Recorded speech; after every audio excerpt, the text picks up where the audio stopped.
Be honest, 10-0 down to Wales in that Cardiff cauldron. Did you still believe? Those in white certainly did. And O2 Inside Line is back behind the scenes of an England camp that is buzzing this week. Well, Ben and George, it was a stunning win. We had two stunning tries as well, and let's go through them chronologically. Starting with the try for Anthony Watson. Talk us through the plan here. I think it's just we've driven quite a bit straight drive in the last few games, so just mix up a bit of variety. We just shift drived and brought the backs in. Once the mauls collapse, it's about getting the right guys out. Someone like James Haskell there, as you can see, carrying the ball, getting us over on the front foot, and guys just working hard. George hits a nice line there, and again, just coming around the corner, trying to flood and get momentum back into the game. Just leave that ball for Haskell there, he's through in the half gap, but then Chris comes in, we've got all the forwards got the ability to play 9, and then what's really clever play here, bounce the ball, stops the defence, but Lee Halfpenny has to close the gate because Ant's free on the last man, which allows the space, and Brownie executes with a brilliant right foot kick. I think if anything, you know, with 10-0 down, gives the confidence of the attacking stuff to get ourselves back in the game.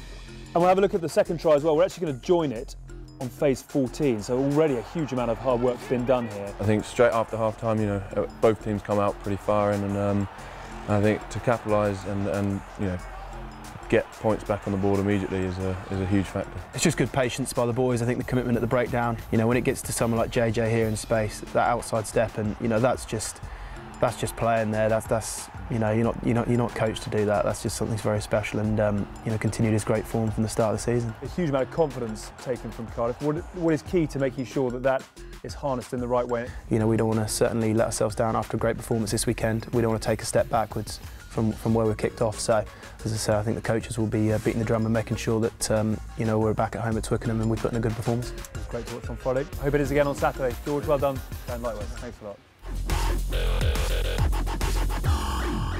So England going through their final heavy training session prior to the Italy game. First man out of the changing sheds was the England captain Chris Robshaw. And I want to ask you, Ugo, about the back row in Cardiff last week. How impressive were they from your point of view? Those guys were exceptional, really set the tempo for England's game. Started Chris Robshaw, 26 tackles, which was incredible. A lot of unseen work, a lot of dog from him. It was a case of follow me, guys, and he certainly did at Millennium. Billy Vunipola really grew into the game second half, exactly when England really turned up their gears. He started ball carrying, and then James Haskell.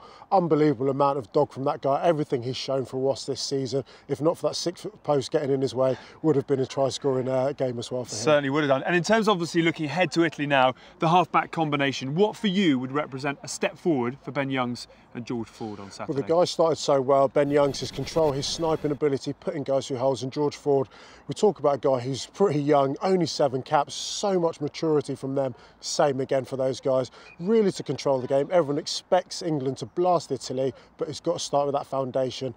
Controlling from 9, goal kicking from 10, territory, possession, key, all in their hands. Good stuff. A rare treat then for Stuart Lancaster. Unchanged 23 in consecutive games. And let's hear from the England head coach.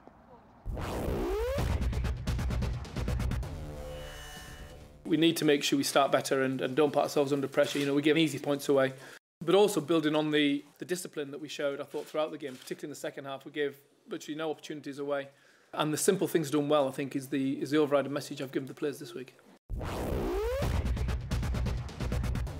Well, the brothers in arms are back in action for England again this weekend. I know it's going to be tough. Billy, where do you think England can get the edge over Italy on Saturday? I think similar to last week, you know, the detail that we put into the game, and you know, where the generals put us and where we play the game, not in our own half and not in the middle third.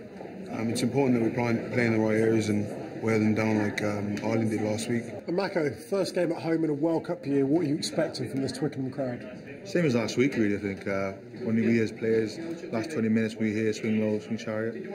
In Millennium Stadium is something special, and we can get that this weekend, the same as always, really. That'd be great. I don't think they know it, but you know, when the boys are tired and maybe we're defending for the 9th, 10th phase, you know, it could give us that boost that could give us a turnover, so keep it going. Listen, we hope it goes really well. Good luck, guys. Thank you very much indeed. England obviously looking to rock on the field on Saturday, and if you're not going to the game, once again we'll have the story for you with O2 Inside Line.